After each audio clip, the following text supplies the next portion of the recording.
Hello guys! Welcome back sa ating channel, Archie Haruda Vlog. Ngayon po ay gagawa tayo ng video. Gusto ko i-share po sa inyo kung ano yung mga benepisyo na nakukuha namin bilang isang hotel worker dito sa Israel. Kung ikaw po ay nangangarap at nagplano pong magtrabaho bilang isang hotel worker dito sa Israel, at least itong video ito ay magkakaroon ka ng idea kung ano po yung mga benepisyong makukuha mo bilang isang hotel worker dito sa Israel. So maraming mga benepisyo pero anim lang po yung gusto kong i-share po sa inyo. Depende po kasi sa mga hotel na pinagtatrabuhan nyo na ito po ay makakadagdag pa ng iba pa benepisyo na makukuha. So sa amin kasi ito po yung mga natandaan ko na nakukuha namin at makukuha namin bilang isang hotel worker dito sa Israel. So bago tayo magsimula, kung bago ko pa lamang po sa channel po na ito, sa ating maliit na channel, sana naman ay subscribe and click notification bell sa ating pong vlog, Archie Haruda Vlog, upang maging updated ka sa sunod pa natin mga video. Salamat po! Yan, i-share ko sa inyo ngayon ang mga benepisyo na nakukuha namin bilang isang hotel worker dito sa Israel. Nung kami po ay nag-apply dito sa Israel, government to government, ibig sabihin po, dumaan po kami sa gobyerno, ang gobyerno po ay nagpadala sa amin dito. So may proseso po yun, nag-apply po kami sa ahensya natin, dyan po sa Pilipinas, at nandito po kami. So ito yung mga benepisyong aming nakamtan or nakuha namin at makukuha pa habang dito kami sa Israel at pag kami po ay nag-for good na or uuwi pagdating ng araw. So unang-una po, yung accommodation. Nung kami po ay pumunta dito sa Israel, unang dating namin, sinalubong kami ng aming hotel, yung aming pong, yung HR, yung nagtatrabaho sa HR, sila po yung may dala sa sasakyan at doon po kami, sila po yung nag-pick up sa amin, no? Sila po yung sumundo sa amin. So dinala po kami doon sa hotel na aming pagtatrabuhan. So kinausap kami, then pinakita sa amin yung hotel na aming pagtatrabahuan. Then unang-unang benefits na nakita kong napakaganda po ay yung maganda pong tirahan accommodation po namin. So kami po ay pinapatira sa napakagandang condo. So apartment po. So sa isang apartment, depende po kung gaano kalaki po. Minsan 3, minsan 4, minsan iba po ay 2. Ngayon po kami po ay 3 lamang dito. So malaki po yun. Malaki po yung aming apartment na titirahan. So favor ng Lord. So na hindi ka nakakatira, hindi ko nasa tumira sa apartment or magandang condo, okay, yung mataas na building na kita mo yung magagandang tanawin dyan sa Pilipinas. Pero dito, sa favor ng Lord, tayo po yung nakatira sa napakagandang lugar at malinis pong apartment. So, ngayon po ay, yun, isang benepisyo po yung accommodation. Maganda pong tirahan ang ibinigay po sa amin ng hotel namin. So sa kabila nun ay meron pong inaawas sa sweldo namin. Siyempre kami po yung nagbabayad. Pero ang kagandahan po doon, napakaganda po ng kanilang ibinigay sa aming tirahan. So napakasarap magtrabaho kung maganda po yung uuwian mo, di ba? So nakakapagbigay relax din po yun. May sarili kaming magandang TV. Tignan nyo yung TV namin. Pakita ko sa inyo kung paano. So libre po yan. So siyempre kami nagbabayad ng kuryente. So kami rin nagbabayad ng wifi, may wifi din po kami dito. Ayan. So ang kagandahan po doon, hindi katulad sa nakikita kong mga OFW sa ibang bansa. So siksikan po sila sa mga tirahan po nila. Dito po, 3 lamang po kami. Yung iba po nga ay 2 lamang sa isang apartment na napakalaki. Tagi-1 kwarto. So yun po yung isang benepisyong nakukuha po dito bilang isang OFW or bilang isang hotel worker dito sa Israel. Pangalawa po, meron kami nakukuha pong health insurance.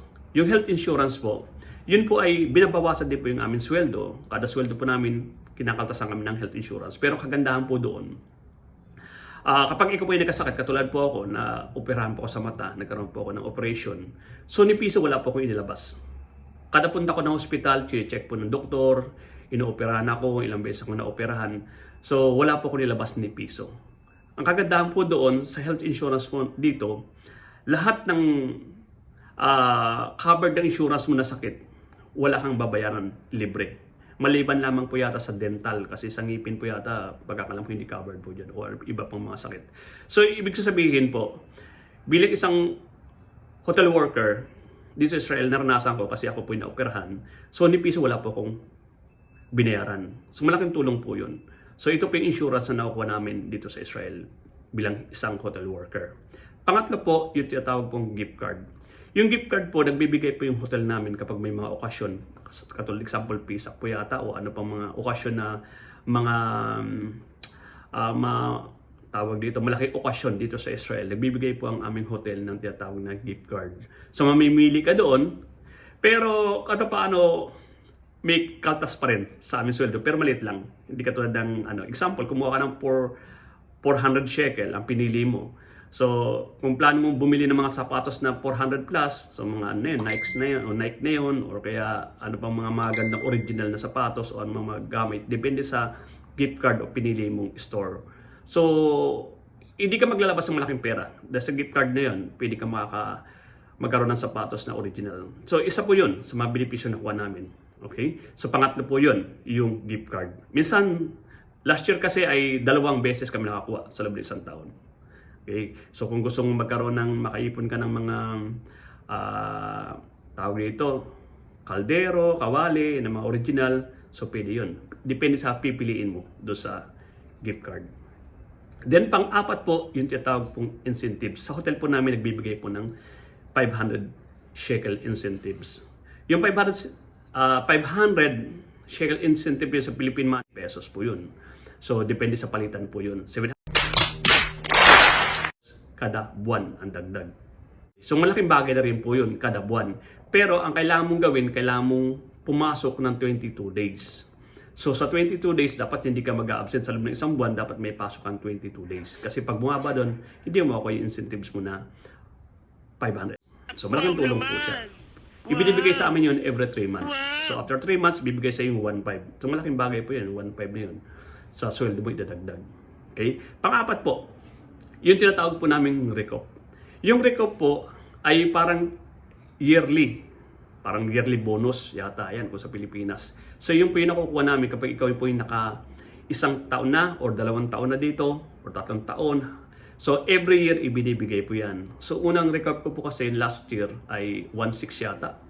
So, idinagdag po yun sa sweldo ko. Sa sweldo mo, tapos dadagdagan pa ng 1.6. So, yun po yung magiging buong sweldo mo.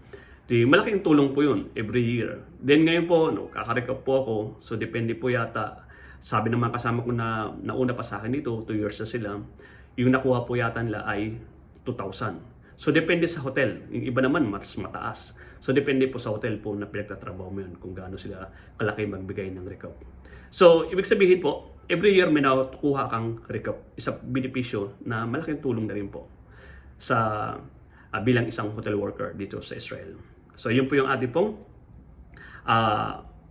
pang-5. Okay? So, pang-6, last po.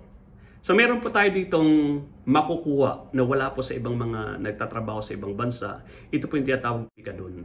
Yung pikadon po, ayun po yung parang tax na inaawas po sa amin kapag kada sweldo namin kada buwan.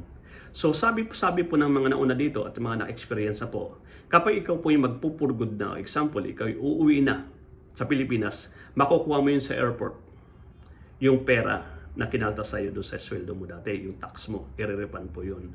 So, sabi nila, kapag natapos pa yung kontrata ng 5 years dito, uwi ka, kahit sabi natin wala kang ipon, uwi ka, may dala kang halos 500,000 or pababa. Wow naman! Depende po yata sa palitan, or sabi nila ganun daw. So, kulang-kulang 500,000 or 500,000 ang makukuha mo. Di ba? Malaking bagay. So, pag nagpurugod ka na, after 5 years, may makukuha kang kalating milyon. Di ba? So, hindi katulad sa ibang bansa na naririnig ko sa mga ibang OFW, pag umuwi sila, kung wala silang ipon, uuwi silang wala rin. Kung ano lang savings na naipon nila doon sa bansa na yun, pag uwi nila, yun lang rin yung pera nilang madala sa Pilipinas. Dito po ay kakaiba. Kaya napakaganda po dito sa Israel. So example po, hindi mo natapos ang 5 years, 1 year lang. So kulang-kulang 100,000 ang makukuha mo. Kasi ililis po raw yata ay 20% sa ano mo. Meron kami tinatawag na pikadon online. So makikita mo doon kung magkano na yung pera mo. Then ililis mo ng 20%, sabi nila ay less 20%. So makakompute mo na agad, estimate mo na agad kung magkano yung may uwi mo pag ikaw ay nag-for good. So yung iba po dito ay nag-for good na sila 2 years lang, nakaipon ng medyo malaki-laki. Kasi yung ibang mga hotel na pinagtatrabahan nila, malaki ang sweldo. So maabot sila ng mga 100,000 plus every month nila. So depende po sa hotel na pinagtatrabahan mo. Kaya pag uwi nila, after 2 years, kulang-kulang 200,000 or 200,000 na nakukuha na. Sa pikadon pa lamang po yun. Kaya kung matapos mo ang 5 years dito sa Israel, may kalating milyon kang may uwi. Ibig sabihin, hindi ka masisiro. Kahit sabihin natin na gastador ka o wala kang naipon dito sa Israel, pero pag uwi mo, may madala kang kalating milyon. So napakaganda dito po sa Israel. Sana po ay nakatulong po sa inyo ang video pong ito. Nagkaroon kayo ng idea sa mga gustong plano magtrabaho dito sa Israel at nag-aantay pa hanggang ngayon, mag-pray-pray lang po. Manalangin lang po kayo. So, malay natin, dumating ang panahon na katulad ko, na hindi ko naman inaasahan. Favor ng Lord, nakarating po ako dito sa Israel. So, yun po. Sana po ay nagkaroon kayo ng idea kung ano po yung mga benepisyo na nakukuha dito sa Israel bilang isang hotel worker. Sa muli po, kung bago ka lamang po sa channel po na ito at nakatulong po sa inyo yung video nito at sa mga i-upload ko pa po mga video, please subscribe and click the notification bell sa ating pong vlog. Archie Haruda Vlog. Salamat po. God bless.